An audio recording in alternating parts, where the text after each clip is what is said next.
देखिए ये हिंदी का है पोर्शन और बाकी शेष तो अभी कराए जा चुके हैं। अब शेष भाग को पूरा कराया जा रहा है। ठीक है, इसमें दिया गया है, क्वेश्चन दिया गया है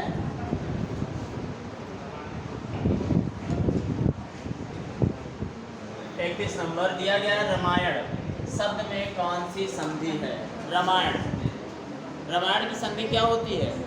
राम धन आयन, राम धन आयन। छोटा आ और छोटा आ मिलकर क्या बनाएगा? बड़ा। कौन सी संधि होती है? कौन सी संधि होती है? दीर्घ संधि होती है। कौन सी संधि होती है? दीर्घ संधि होती है। क्लियर। अगला है इति शब्द का विलोम क्या है? बेईमान, अनिश्चित, अनिष्ट, स्वीकार। क्या होगा? अनिश्चित। क्या होगा? अनिश्चित। एकदम हाई लेवल टॉप तरीके का प्रश्न। अगला है खिड़की शब्द का पर्याय क्या होगा? खिड़की शब्द का, ये खिड़की है ना, खिड़की शब्द का पर्यायवाची शब्द है नीरव, गवाक्ष, गवेषणा, भाग। क्या होगा? क्या हो जाएगा? गवाक्ष। क्या होगा? गवाक्ष। क्या होगा? गवाक्ष। क्लियर। क्या हो जाएगा? गवाक्ष। अगला प्रश्न दिया गया है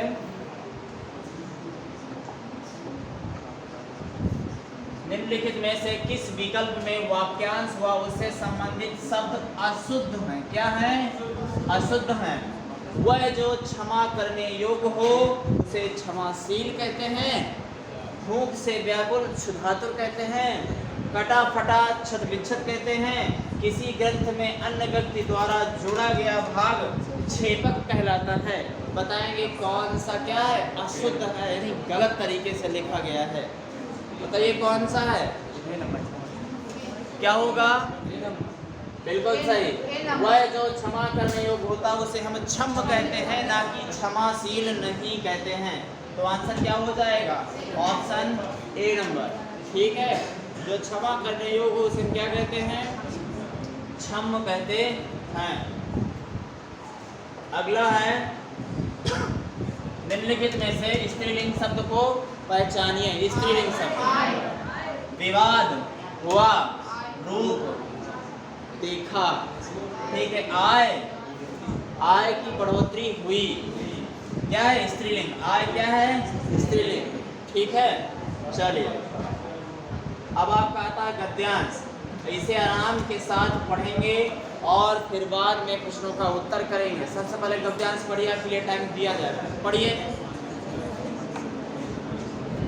आवाज नहीं करना है।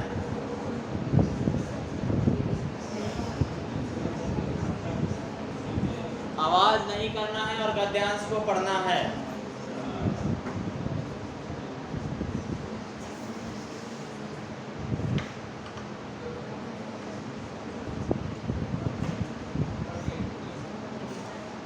और आप लोग नंबरिंग करते जाते हैं ना, कितने गलत होते हैं, स्कोर कितना रहता है, माइनस मार्किंग कटने पिटने के बाद करते हैं कि नहीं?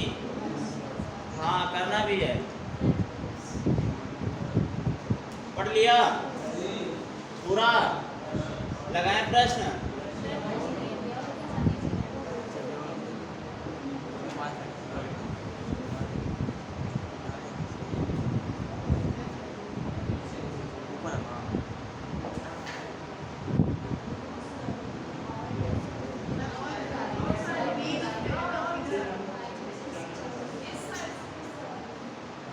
बगल में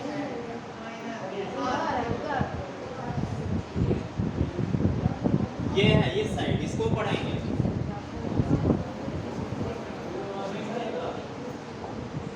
ये वाले पोर्शन को पढ़ना है। यहाँ से पढ़िए, पढ़िए पढ़िए पढ़िए।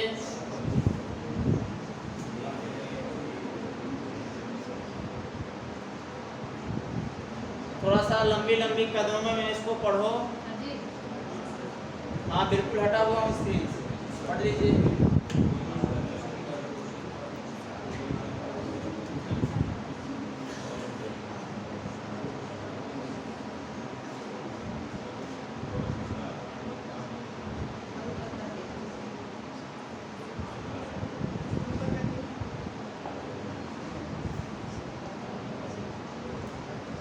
ये ठीक है, पढ़िए और यहाँ से प्रश्न भी मिल जाएगा।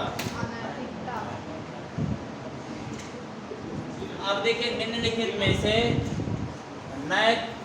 नैतिकता शब्द का विलोम शब्द क्या है? कौन सा? सनैतिकता, अनैतिकता, अनैतिकता, कौन सा होगा? ऑप्शन सी होगा। कौन सा होगा? ऑप्शन सी होगा, अनैतिकता। क्लियर है? वर्तनी पर विशेष ध्यान देना है। कौन सा हो जाएगा? Option C, अनैतिकता।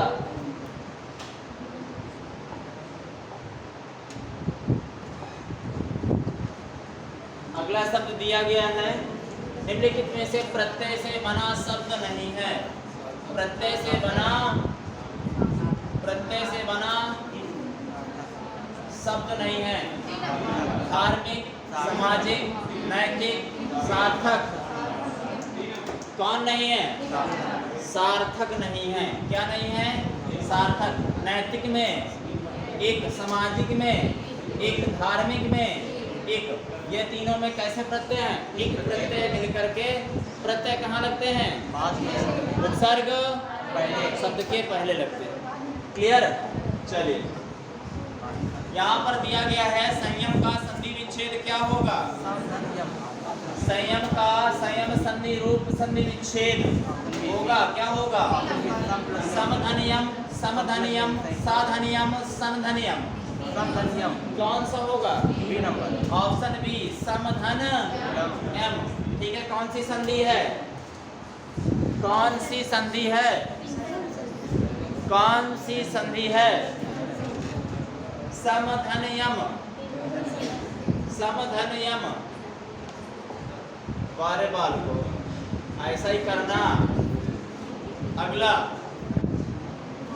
निम्नलिखित में से मापदंड के पर्यायवाची हैं।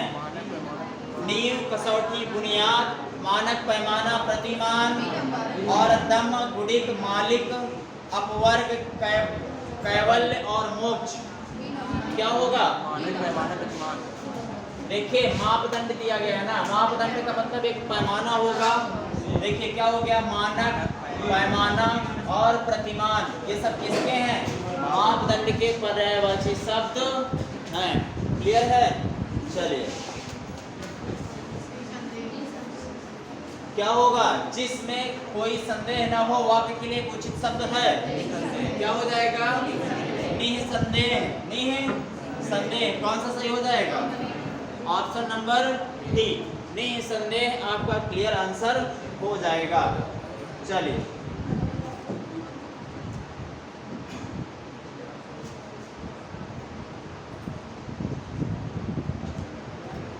हो रहा है।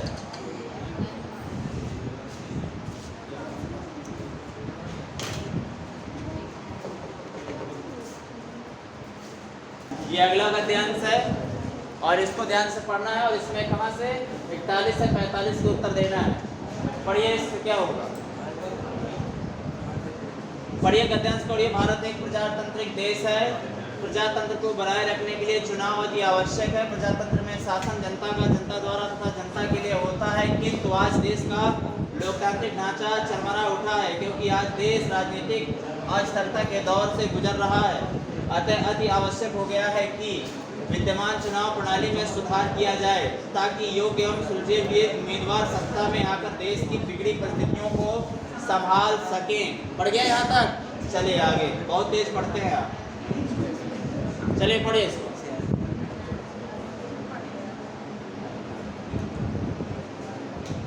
पढ़िए, तेजी से पढ़िए, जल्दी जल्दी पढ़िए, फटाफट पढ़ें।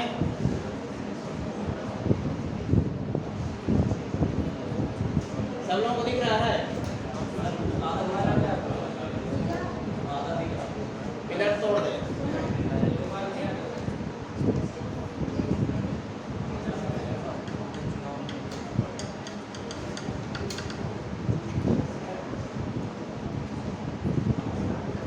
पढ़ गया?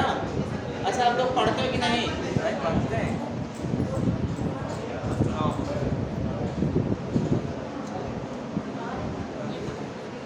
खोदा पहाड़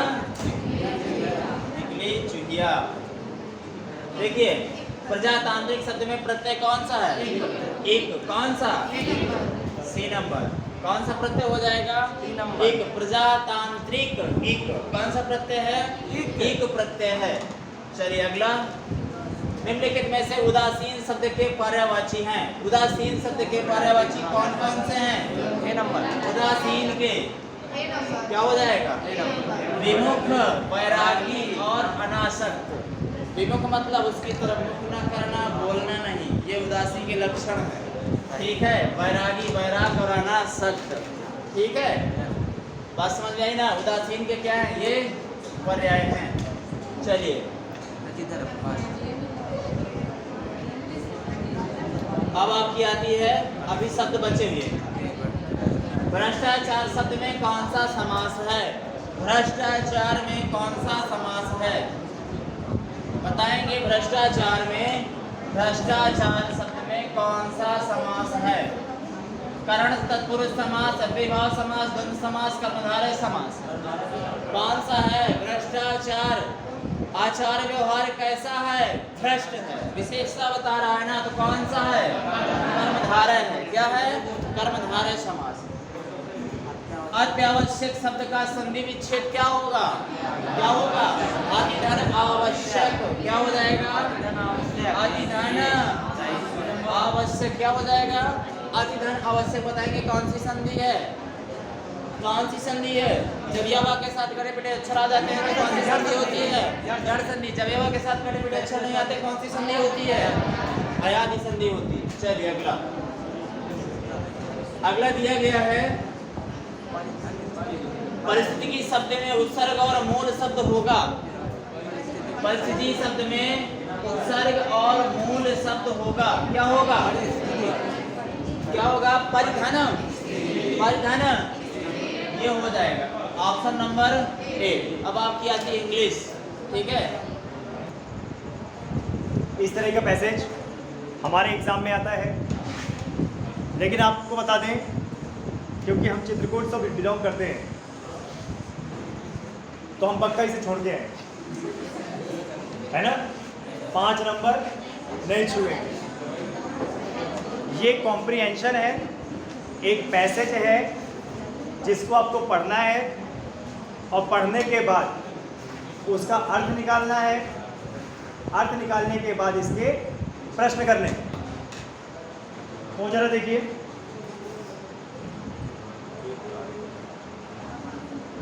छियालीस से 48 तक क्वेश्चन क्या बोल रहा है? Long ago Emerson wrote, long ago Emerson wrote, a man's task is his life preserver।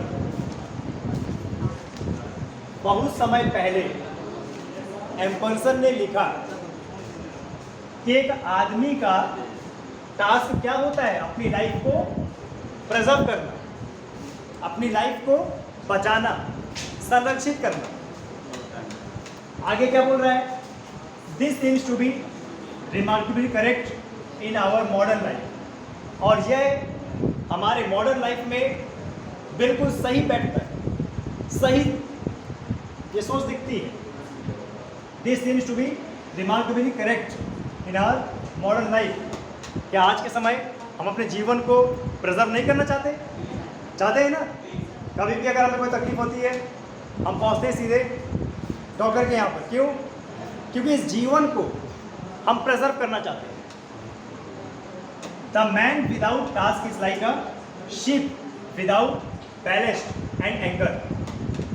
जिस आदमी का कोई, जिस व्यक्ति का कोई टारगेट नहीं होता, कोई टास्क नहीं होता, वो एक ऐसे जहाज के जैसे होता है जिसका कोई लंगर नहीं होता। लंगर समझते हैं? जहाज का ये ऐसे होता है, इसको जमीन के नीचे डाल दिया जाता है ताकि जहाज क्या है? रुके। जिस आदमी का कोई उद्देश्य नहीं होता वो एकदम ऐसे होता है जैसे शिप विदाउट अ बैलेस्ट और एंकर। ऐसा जहाज जिसको रोकने वाला कोई ना हो। He is all too often merely a drifter। वो एक ऐसा प्रतीत होता है, ऐसा अपने जीवन में होता है कि जैसे फिसलता ही चला जा रहा हो और उसे रोकने वाला कोई ना हो। ड्रिफ्टर का मतलब फिसलते चले। Few men seem to have initiative enough to choose a task. बहुत सारे लोग, जब फ्यू हो रहा है ना तो कुछ लोग ऐसे दिखाई पड़ते हैं जैसे उन्होंने पहले से ही अपना कोई टास्क, चूज का मतलब क्या होता है, बना रखा हो या पसंद कर रखा हो या पहले से कोई टारगेट ले रखा हो। Enough to choose a task for themselves.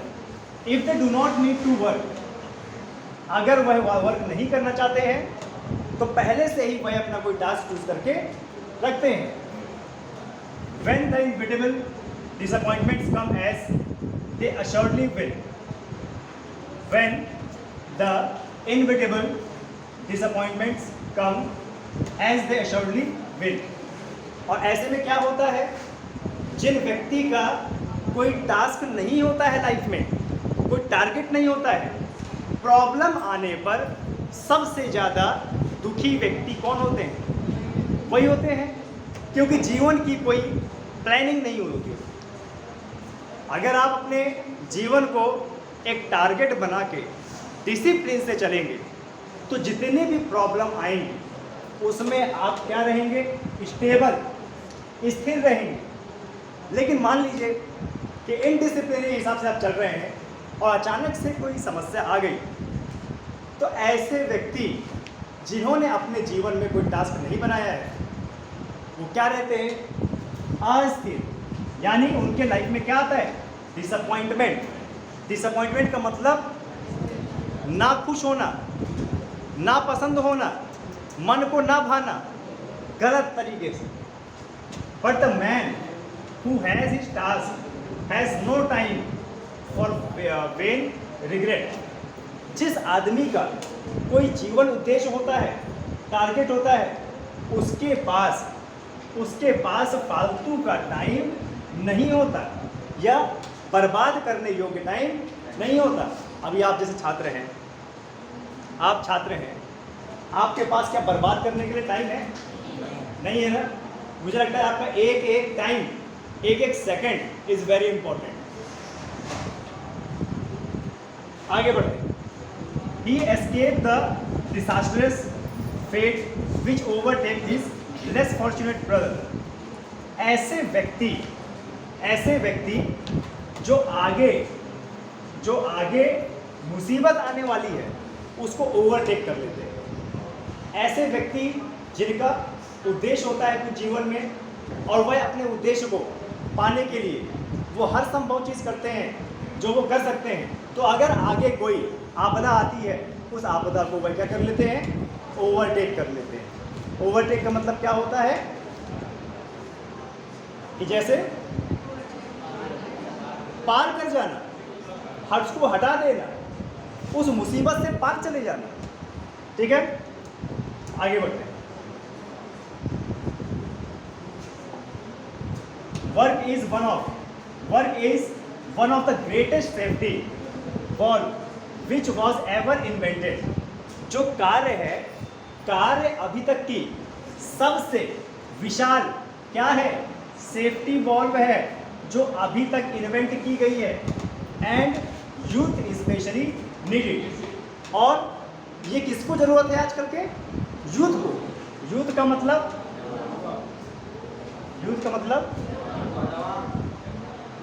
जवान, युवा। आप लोग कौन बैठे हुए यहाँ पे? युवा ही बैठे हो ना, पक्का?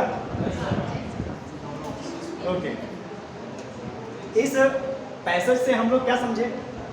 इस पैसेज से हम लोग ये समझे कि अगर भविष्य में आने वाली मुसीबतों से बचना है तो आप निरंतर क्या करें? वर्क। अब प्लस आपके जीवन का क्या होना चाहिए? टास्क का मतलब क्या होता है? टारगेट या फिर उद्देश्य, ये होना चाहिए। आप पैसेज का मतलब समझे अच्छे से। अब इसके क्वेश्चन करें, चलो क्वेश्चन करते हैं इसके। It seems to be remarkably, question है it seems to be remarkably correct in modern life that it seems to be remarkably correct in modern life that क्या a man has enough leisure, youth need less work and more rest, men fail to choose a task for themselves, the correct choice of the task preserve one's life. D लग रहा है ना? The correct choice of the task preserves one. अगर आपका सही उद्देश्य है, आपका सही उद्देश्य ही आपके जीवन का संरक्षक बन सकता है। तो क्वेश्चन नंबर 46 का आंसर क्या होगा? डी, है ना? अरे भी 1 महीना है, इतना तो अभी करा ही देंगे, 5 नंबर से 1 तो ले ही आओ, ठीक है?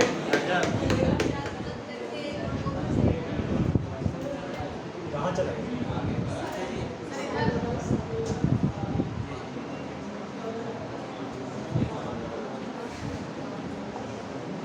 A person who has chosen the right task has no time to regret because अब देखो, वो जो पैसेज था कॉम्प्रीहेंशन, उसी को लेकर दूसरा question, a person who has chosen the right task has no time to regret. ऐसा व्यक्ति जिसने अपना सही उद्देश्य को चुना है, उसके पास फालतू का समय नहीं होता। क्यों नहीं होता? He is engrossed in his work, has too much to do, has succeeded in life, has safe and secured life. B number बिल्कुल सही है। Has too much to do, बहुत कुछ करने को होता है उसके पास, इसीलिए उसके पास फालतू समय नहीं है। आप लोगों के पास फालतू समय नहीं है। क्यों नहीं है? इतना तमाम जीके, जीएस, मैथ, अब सब कुछ पढ़ना है, तो क्या फालतू का समय है? नहीं है। तो इसका आंसर क्या हो जाएगा? बी। अगला, द एक्सप्रेशन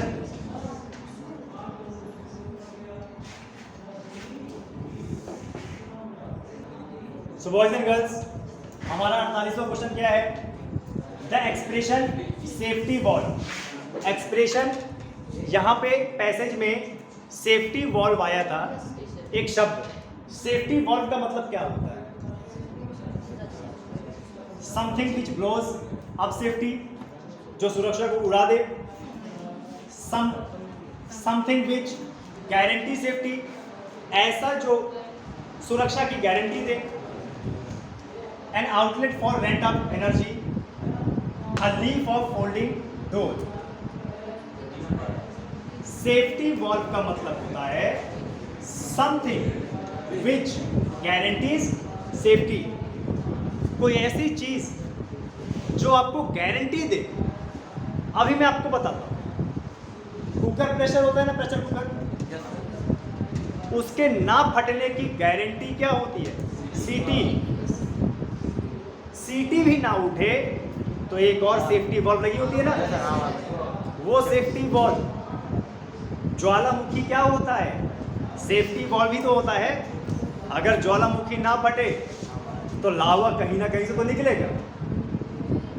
तो अगर प्रशांत महासागर में रिंग ऑफ फायर में रोजाना अगर ज्वालामुखी ना फटे तो वो कहीं से भी फट सकता है और दुनिया को तहस नहस कर सकता है। सेफ्टी वॉल्व का मतलब होता है something which guarantee safety. Clear है? आगे बढ़ते हैं।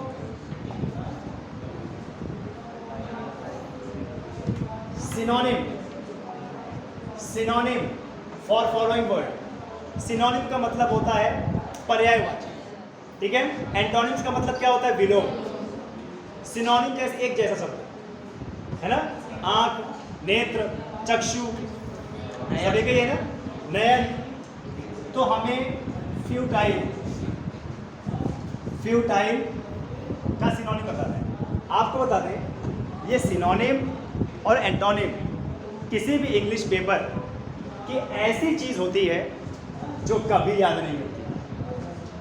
एक बार आप हिंदी का पर्यायवाची विलोम पता लगा लोगे, पर इंग्लिश को आपको बहुत भयंकर तैयारी करना होगा। तो फ्यूटाइल का सिनोनिम्स क्या होगा? फ्यूटाइल का सिनोनिम्स इसका होगा वेन। क्या होगा? वेन। क्लियर है? जितने भी वर्ड इसे मिलते जाए आप उसका क्वेश्चन घर में जरूर लगाएं। आगे देखिए, एंटोनिम्स यानी विलोम। रिमोर्स का हमें क्या चाहिए? एंटोनिम यानी विलोम। तो रिमोर्स का विलोम होता है एब्ड्यूरेसी। क्या होता है? ऑब्ड्यूरेसी। क्लियर है? आया समझ में? ना आया हटाओ। अब अच्छी त्रिकुटवासी है।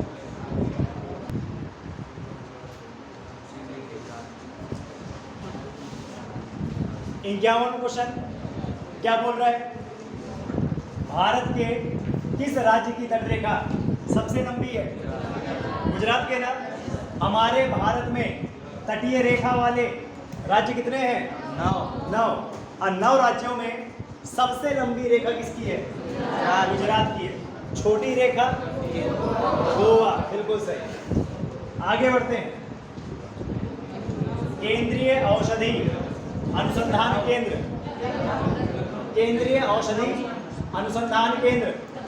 लखनऊ में है। क्लियर है? लखनऊ में गन्ना अनुसंधान केंद्र भी है। तमिलनाडु के कोयम्बटूर में गन्ना प्रजनन केंद्र है। क्लियर है? सबसे ज्यादा गन्ना कहाँ होता है? यूपी में। क्लियर है? आया समझ में? और सबसे ज्यादा कपास कहाँ होता है? गुजरात में। क्लियर है? इंटरनेशनल कोर्ट ऑफ जस्टिस कहाँ पे है? द हेग में। इंटरनेशनल कोर्ट ऑफ जस्टिस का मुख्यालय कहाँ पे है? अच्छा, इंटरनेशनल कोर्ट ऑफ जस्टिस कौन से मामले देखती है? अंतरराष्ट्रीय मामले। कौन से मामले? अच्छा, इसमें कितने जज होते हैं? 9 जज। इंटरनेशनल कोर्ट ऑफ जस्टिस में टोटल कितने जज होते हैं? 9 जज होते हैं। क्या कोई डाउट है? मुख्यतः कितने होते हैं? 9 होते हैं। 9 में चालू हो जाती, सभा चालू हो जाती है।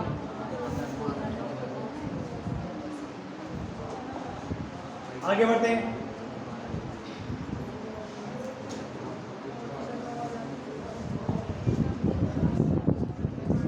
निम्नलिखित में से कौन सा पुरस्कार केवल संगीत संबंधित है? निम्नलिखित में से कौन सा पुरस्कार केवल संगीत से संबंधित है? ग्रैमी। कौन सा? ग्रैमी है ना। जो ग्रैमी है अवार्ड, ये एक अंतर्राष्ट्रीय अवार्ड है जो संगीत के क्षेत्र में दिया जाता है। तो जो एक सिंगर था जिसका नाम है आदरणीय माननीय यो हनी सिंह, इनको लगा कि ये बातें बोल देंगे तो उसको गाना बना देंगे और उसमें ये ग्रैमी जीत के ले आएंगे। इनके पप्पा जी बैठे हुए हैं ना, तो ग्रैमी दे देंगे। अभी हाल ही में इसी यो हनी सिंह का तलाक हो गया है। हमारे क्वेश्चन में इंपॉर्टेंट नहीं है, ठीक है। रिंग गिट किस देश की मुद्रा है? रिंग गिट किस देश की मुद्रा है? मलेशिया, थाईलैंड, भूटान या मालदीव? रिंग गिट किस देश की मुद्रा है? रिंग गिट किस देश की मुद्रा है? मलेशिया, थाईलैंड, भूटान या मालदीव? तो आंसर है मलेशिया। आंसर क्या है? मलेशिया। बांग्लादेश की क्या है? क्या है? टका। नेपाल की क्या है? नेपाली रुपया। पाकिस्तान की क्या है? पाकिस्तानी रुपया। यूरोप का क्या है? यूरो। अमेरिका का क्या है? डॉलर। ऑस्ट्रेलिया का क्या है? Australian dollar. आपको पता है एक देश है कैलाशा, एक देश है कैलाशा, अभी उसको पूरी तरह मान्यता नहीं मिली है। वो देश पता है किसने बनाया है? जो यहाँ काले कारनामे करता था, स्वामी नित्यानंद या नित्यानंद स्वामी, जिसको शूट एट साइट का ऑर्डर है, वो यहाँ से पैसे लूट कर एक द्वीप खरीद लिया और उसका नाम रखा कैलाशा, द हिंदू देश। और वहाँ की मुद्रा वो चला रहा है कैलाशियन डॉलर। देख रहे हो जितने बाबा लोग हैं और हमारी जितनी जनसंख्या है, ये सब की सब जनसंख्या सत्संग सुनती है उन बाबाओं का, उनका पैसा दान करती है। और यही बाबा को मोक्ष की प्राप्ति तिहाड़ जेल में होती है ना? निर्वाण की प्राप्ति को कहाँ होती है? फिर तिहाड़ जेल में होती है। एक को निर्वाण की प्राप्ति होने ही वाली थी, भाग गया, कैलाश चला गया, कैलाशा बना दिया। आगे, गीत गोविंद किसने लिखा? जयदेव। गीत गोविंद किसने लिखा? जयदेव। ठीक है, आगे देखिए, नवकलेश्वर उत्सव किस राज्य में मनाया जाता है? नवकलेश्वर उत्सव कहाँ मनाया जाता है? ओडिशा में। कहाँ मनाया जाता है? ओडिशा में। संस्कृत भाषा कहाँ बोली जाती है? ओडिशा में। ओडिशा की भाषा क्या है? ओडिशी। यहाँ के पीएम कौन है? नवीन पटनायक। यहाँ पे कौन सी झील है? चिलिका झील। ओडिशा के तट को क्या बोलते हैं? उत्कल तट या उत्तरी सरकार तट। यहाँ पर कौन सा नेशनल पार्क है? Bhitarkanika national park. ठीक है, यहाँ पर कौन सी नदी है? महानदी में कौन सा बांध है? हीराकुंड बांध। ठीक है, यहाँ पे किस कछुए को संरक्षण दिया जा रहा है? Olive Ridley turtle. क्लियर है? इतना आप लोगों को पता होना चाहिए। 58 क्वेश्चन का आंसर निकालो फटाफट, आप लोगों को पता होना चाहिए। ये करंट अफेयर से रिलेटेड लगता है।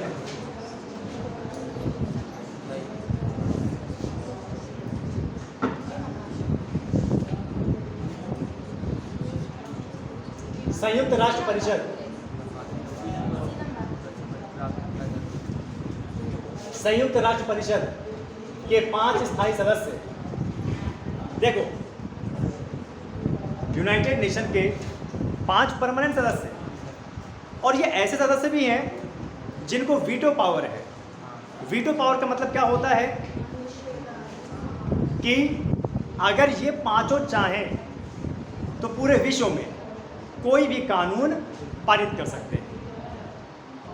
अगर इनमें से कोई एक पीछे हो गया तो वो कानून फिर पारित नहीं हो। क्लियर है?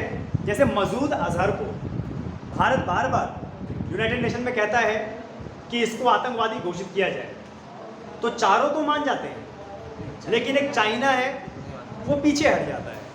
नतीजा, यूनाइटेड नेशन मसूद अजहर को अभी आतंकवादी घोषित नहीं कर देंगे। आतंकवादी घोषित कर देंगे तो सीधी सी बात है, फिर हर देश को उसे मारना पड़ेगा, है ना? तो 5 देश हैं जिनको वीटो पावर प्राप्त है: चीन, फ्रांस, रूस, ब्रिटेन और यूएसए, है ना? आगे बढ़ते हैं।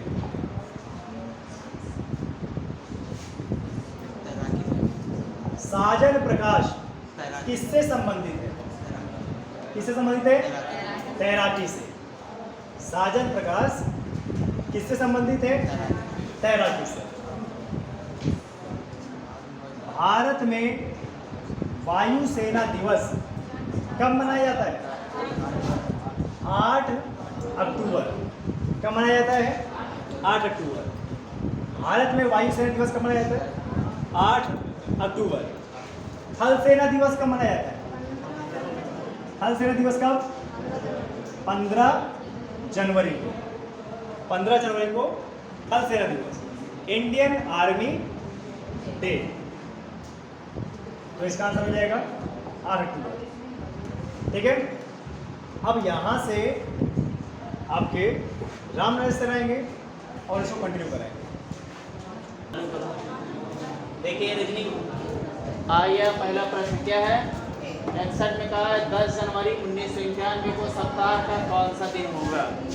ठीक है, पूछा गया है, आपको बताया जा चुका है कि क्या क्या इसके सूत्र होते हैं। तो इसमें हम आपको क्या बताए थे? वेबिनार कोड का भी बताए थे और कोड का भी बताया था कि नहीं बताया था? तो हम बताए थे कि 144 और 146, 025 और 036। अब ये जनवरी होती है, फरवरी ये होता है मार्च। अब देखिए इसमें क्या है, 10 जनवरी है, जनवरी कोड कितना है? 1 रखेंगे। और ये 1900 शताब्दी है ना, शताब्दी का कोड कितना होगा? बताया था कि 400 में 0 हो जाता तो 4 चौके 16, बचा 3, 300 में कितना होता है? 1, तो कितना हो गया? 1। अब वर्ष कितने हैं? 91। लीप ईयर्स कितने हैं? 22, 2200 के 88, और लास्ट में 5 ऐड करना है। 7 से भाग करेंगे खत्म हो जाएगा, यहाँ भाग करेंगे 1 बचेगा, यहाँ भाग करेंगे तो 3, 3 1 4 1 5 1 6 5 11/7। कितना शेष बचा? 4। 4 किसका होता है? गुरुवार। किसका होता है? गुरुवार। ठीक है, आपको पता ना हो तो लिख देना। ठीक है, ये तो लिख ही लेंगे ना। किसके ये मंथ कोड हैं? किसके हैं मंथ कोड? ठीक है, याद रखने के लिए। और 1 को सोमवार, 2 को मंगल, 3 को बुध, 4 को गुरु, 5 को शुक्र, 6 को शनि, 7 को रवि। ये 0 रवि। अब ऊपर है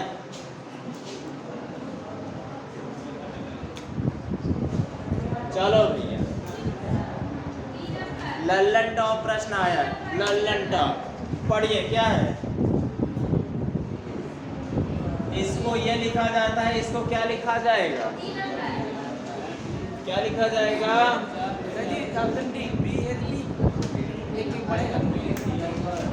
एक एक बढ़ेगा। देखिए ये 3 है, ये 13 है, ये कितना है? 23। ये कितना है? 4 है, ये कितना है? 14 है, ये कितना है? 24। 3 1 13 1 23 1 1 प्लस हुआ है ना, 1 1 कर दीजिए। 1 11 और 21 कितना हो जाएगा? 1 का 2, 11 का 12, 21 का 22। BLV क्या हो जाएगा? BLV हो जाएगा ना। चलो भैया, अब आया है थर्ड, ये है आपके खून का रिश्ता, है ना। AB का भाई है, AB का भाई है। जो A है किसका भाई है? B का भाई है, ये भाई बना दिया। CD का पिता है, जो C है किसका पिता है? D का। कोई संबंध नहीं रख दीजिए। E B की माता है, जो E है किसकी माता है? V की माता है। माता है तो माइनस, इसकी भी माता हो जाएगी। A और D भाई हैं, A और D क्या हैं? भाई हैं। तो ये क्या हो गया? भाई हैं। और यहाँ पर क्या कहता है? C D का पिता है, तो C है D का क्या है? पिता है। तो भैया ये पति पत्नी हुए कि नहीं? और ये प्लस का हो गया। तो E का C से क्या रिश्ता है? तो E का C से कौन सा रिश्ता है? पत्नी। कौन सी है? पत्नी। कौन सी पत्नी है? पत्नी है, ठीक है, क्लियर है? ऐसा ही बना है ना। चलिए अगला सवाल एकदम शानदार आया हुआ है, 64 नंबर। 4:30 पर घड़ी की दोनों सुइयों के मध्य कितने डिग्री का कोण बनेगा? कितने डिग्री का कोण बनेगा? फार्मूला क्या होता है? 30 गुणे h माइनस 11/2m। या क्या यही होता है? क्या होता है? यही, सही बताओ। देखिए अब लिखेंगे 30, h का मान कितना है? 4, 11/2 गुणे में 30, इसे काटेंगे हो जाएगा 15, 3 चौके 12, 120। यहाँ पर कितना हो जाएगा? 15 एकम 15 की 5, 1 15 एकम 15 1 16, घटाओ कितना बचेगा? 45। कोण माइनस में नहीं होते, ठीक है, ये लगभग अंतर लिया जाता है। तो आंसर क्या हो जाएगा? 45 अंश। क्या हो जाएगा? अगर इसी के एलसीएम लेके करना है तो क्या हो जाएगा? 60h माइनस 11m बटे में 2, ये हो जाएगा, ठीक है। दोनों एक ही सूत्र होते हैं, क्लियर है? चलिए अगला प्रश्न कहता है, बनाएंगे सभी लोग। सुरेश अपने कॉलेज से उत्तर की ओर 50 मीटर जाता है। सुरेश अपने कॉलेज से उत्तर की ओर 50 मीटर जाता है। इसके बाद वह अपनी बाईं ओर मुड़ जाता है, बाईं ओर मुड़ जाता है और पुनः 50 मीटर चलता है। घड़ी के दिशा में दायां, घड़ी के विपरीत दिशा में बायां। घड़ी ऐसे चलती है ना, तो ऐसे क्या हो गया? बायां। कितना चला? 50 मीटर चलता है। फिर वह अपनी दाईं ओर मुड़कर 40 मीटर चलता है। फिर वह अपनी दाईं ओर मुड़कर कितना चलता है? 40 मीटर चलता है। वह पुनः अपनी दाईं ओर मुड़कर 50 मीटर चलता है। फिर यहाँ पर आ जाएगा, कहाँ आ जाएगा? 50 मीटर चलता है, यहाँ आ गया ना इसकी सीध में। अब वह अपने कॉलेज से किस दिशा में और कितनी दूर है? अपने कॉलेज से उत्तर दिशा में और 40 और 50 में 90। आंसर क्या हो जाएगा? ठीक है, 90 मीटर। भाई देखिए ये दूरी कितनी थी? 40। ये दूरी कितनी होगी? 40। 40 और 50 कितना हुआ? 90। ये दिशा कौन सी है? उत्तर। कौन सी दिशा हो गई? उत्तर, ठीक है। कौन सी दिशा हो गई? उत्तर। चलो भाई अब आता है ग्राफ। इसे बड़े ध्यान से और बड़े लगन से पढ़ना है और कैलकुलेशन आपको करना है और हम आपको आंसर बताते जाएं, ठीक है। फटाफट करेंगे, 20 क्वेश्चन है, 20 मिनट के अंदर समाप्त या तक, ठीक है। ये तालिका में 6 अलग अलग वर्षों से अलग अलग सब्जियों के उत्पादन किलोग्राम में दर्शाया गया है। ये सब्जियां हैं, ठीक है। ये कौन सा है? सब्जी वर्ष है। ये आलू है, ये टमाटर है, ये प्याज है, ये पत्ता गोभी है, ये बीन्स है और ये क्या है? ब्रोकली है। ब्रोकली। अरे बेटा ले हैंग हो गया।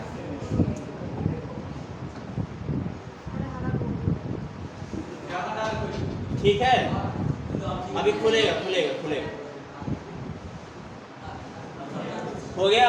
अरे जहाँ समझ में आए मुझे बताइएगा ना। आप ऊपर नीचे कर देंगे। अब बताइए, इसकी फोटो खींचो और इसको अपने पास रखो। पत्ता गोभी के बाद है बीन्स, ब्रोकली। क्या? बीन्स और ब्रोकली। बीन्स और ब्रोकली। खींचो तत्काल। और फटाफट करते हैं, टाइम नहीं लेंगे। और इसके बाद हमें क्या करना है? इसके बाद अभी हमें हिंदी की क्लास पढ़ना है, ठीक है। बाकी हल्के में मत लीजिएगा। ये हो गया, आगे चले। अरे फोटो लिया भाई, आगे चले। वहाँ से मोबाइल आने के बाद चल भी लगे हो।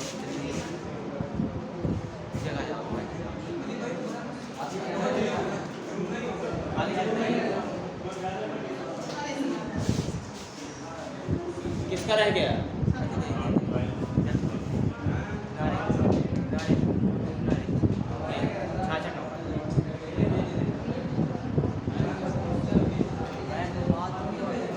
वर्ष 2012 में उत्पादित टमाटर वर्ष 2010 में उत्पादित बीन्स की तुलना में कितने प्रतिशत कम है?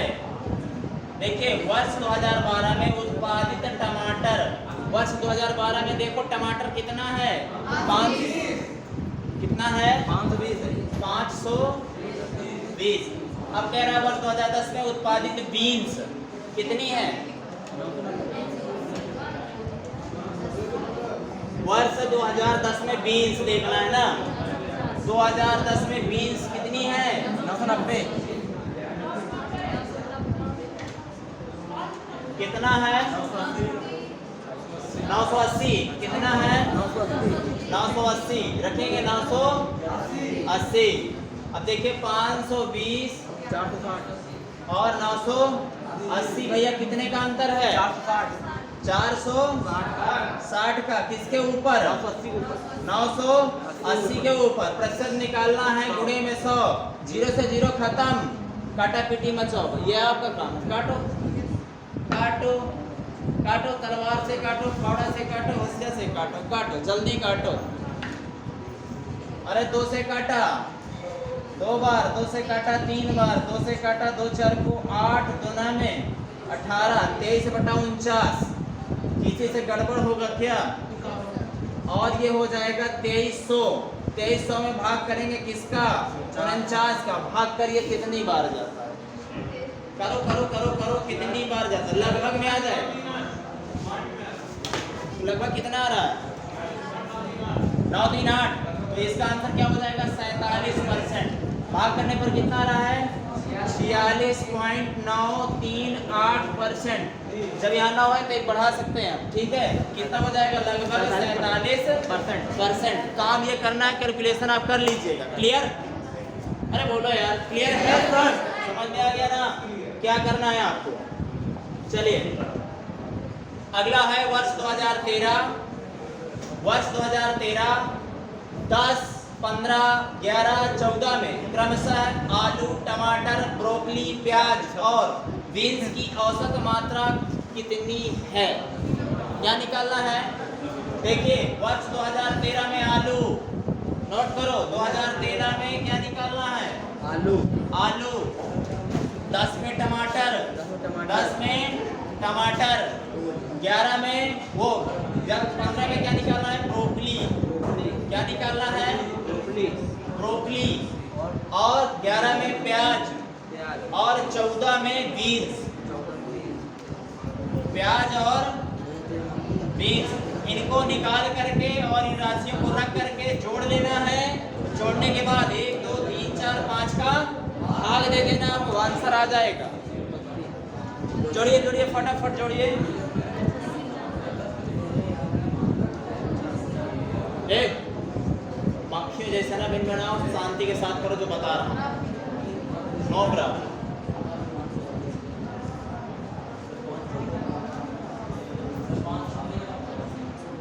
बिल्कुल सही। कितना आएगा? 590 दिया गया इसमें 590। इसका सही आंसर क्या हो जाएगा? 590। औसत निकल के आएगा जब सभी को जोड़ लेंगे और 5 का भाग करना है।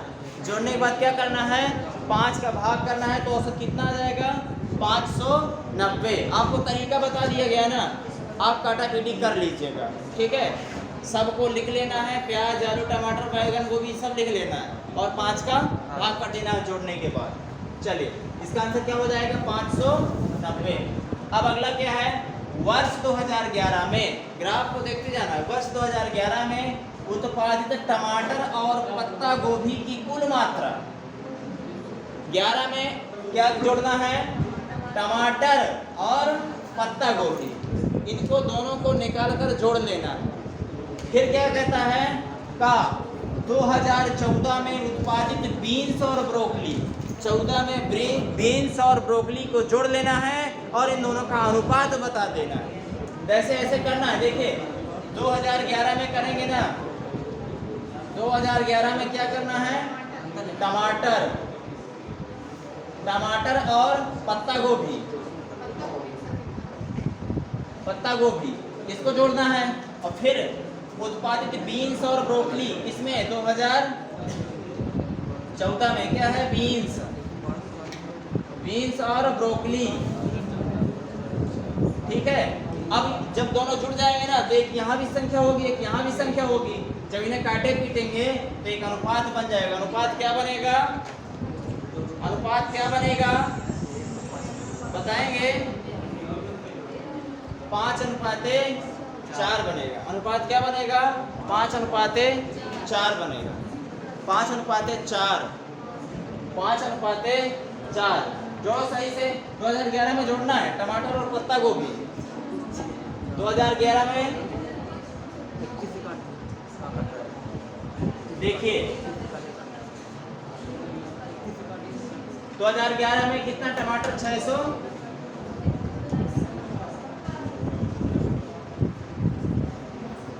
610 और पत्ता गोभी कितना है? 940 है ना। अब ये कितना हो गया? 1550। अब 2014 में हमें बीन्स जोड़ना है। बीन्स 860 और ब्रोकली हो जाएगी। ब्रोकली कितनी है? 380। बेटा जोड़ो कितना होगा? 550 हो जाएगा ऊपर वाला। 1550। नीचे कितना हुआ? 1240। 1240। 0 काट दीजिए। 0 से 31 से काटिए। 31 कटेगा। 5 बार ऊपर जाएगा। 4 2 6 6 1 7 5 5 10 11 31 से कटेगा। कट जाएगा। कितनी बार में 5 जाएगा? बार 4 बार। 5 बार और 4 बार। 4 बार 31 से कट। अनुपात क्या बन जाएगा? 5:4। क्लियर है? इसका आंसर क्या हो जाएगा? 5:4। चलिए अब देखिए कि ये कह रहा है, अगला प्रश्न आया है उत्पादित प्याज की कुल मात्रा। उत्पादित प्याज की कुल मात्रा, सभी वर्षों में प्याज को जोड़ लेना है। उत्पादित प्याज की कुल मात्रा पत्ता गोभी और बीन्स की मिलाकर कुल मात्रा का कितने प्रतिशत है? आपको दिमाग लगाना है। प्याज को पूरा ऐड करिए, फिर बीन्स को जोड़िए और पत्ता गोभी को जोड़ लीजिए और दोनों को, जो प्याज का योग है, प्याज का योग ऊपर रहेगा, बीन्स और पत्ता गोभी का योग नीचे रहेगा। प्रतिशत निकालना है। गुणे में 100, काटा पीटी में चाना, आंसर आ जाएगा। क्या करना है? देखिए यहाँ पर क्या रहेगा? प्याज का योग, प्याज का योग बटे में क्या रहेगा? बीन्स और पत्ता गोभी, बीन्स और पत्ता गोभी, और प्रतिशत निकालना है गुणे में 100। ये ऐसा करोगे तो आंसर तुम्हारा बन जाएगा। ये आपको करना है, ठीक है? बता दिया नियम तरीका, आपको बता दिया, आप कर लेंगे, ठीक है? और इसका लगभग कितना आ जाएगा? 43% आंसर आ जाएगा। कितना आ जाएगा? 43%। आप लोग करेंगे गुणा भाग, ठीक है? लगभग कितना आ जाएगा? 43% लगभग, ठीक है? ऐसा काम कर लेंगे ना। चलिए अगला, और आपके लिए एक और अच्छा सा प्रश्न आपके लिए। देखिए, यदि 5 किलोग्राम आलू बेचने पर 45 रुपए का लाभ हो सकता है, तो कुल उत्पादित आलू बेचने पर अर्जित कुल लाभ राशि क्या है? कितना अच्छा प्रश्न है। 5 का 5 बराबर 45, तो 1 बराबर 9। अब आलू को पूरा जोड़ लीजिए, कितना करेंगे? अब फिर क्या कर देंगे? 9 का मल्टीप्लाई कर देंगे, आंसर आ जाएगा। क्लियर है? कर लेंगे, हो जाएगा। इसका आंसर क्या आ जाएगा? 32,760 रुपए लगभग आंसर आ जाएगा। क्लियर है? ऐसा कर लेंगे, हम आपको बता दिए हैं, आप कर लीजिएगा। क्लियर? फिर अगला आता है, इसमें तो यार गड़बड़ है, ये समझ में नहीं आ रहा। चलो इसको छोड़ते हैं, कोई मतलब नहीं, क्योंकि इसमें ये नहीं समझ में आ रहा। ये चीज़ें नहीं यहाँ पर, अगर यहाँ पर अगर हम समझेंगे तो यहाँ गड़बड़ा जाएगा। आप लोग ऐसा करें, ये पाई चार्ट को सॉल्व करें। पाई चार्ट तृतीयांश। ये पाई चार्ट को देखें ध्यान से, देखिए पूरा पाई चार्ट बनाया गया है और इसमें विभाजन किया गया है। महिलाओं को अनुपात। देखिए इसको लिखेंगे, अध्ययन कीजिए एक विश्वविद्यालय में 6 अलग अलग विषयों के प्राध्यापकों का प्रतिशतवार विभाजन, अध्यापकों की कुल संख्या कितनी है?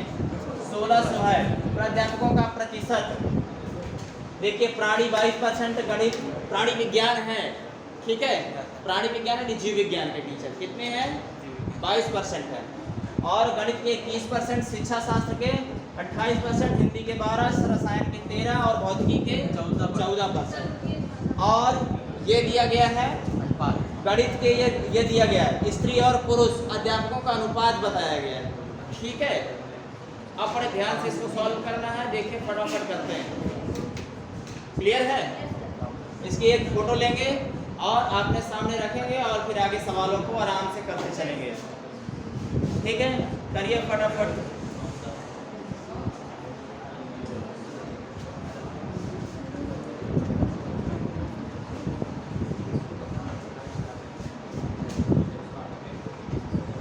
करिए करिए करिए, फटाफट करेंगे। यहाँ से नहीं दिख रहा क्या?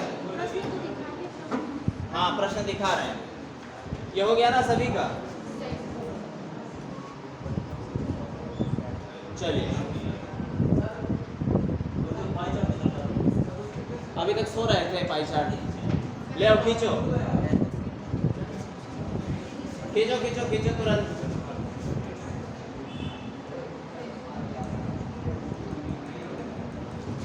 हो गया?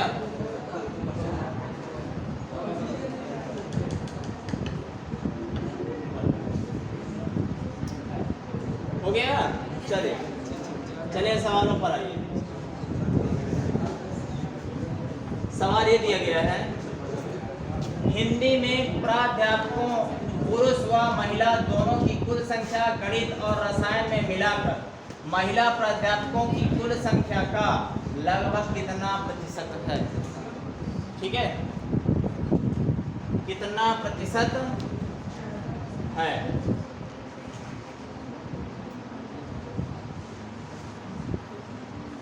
दिख रहा है सभी को? हिंदी में प्राध्यापकों पुरुष व महिला दोनों की कुल संख्या गणित और रसायन में मिलाकर महिला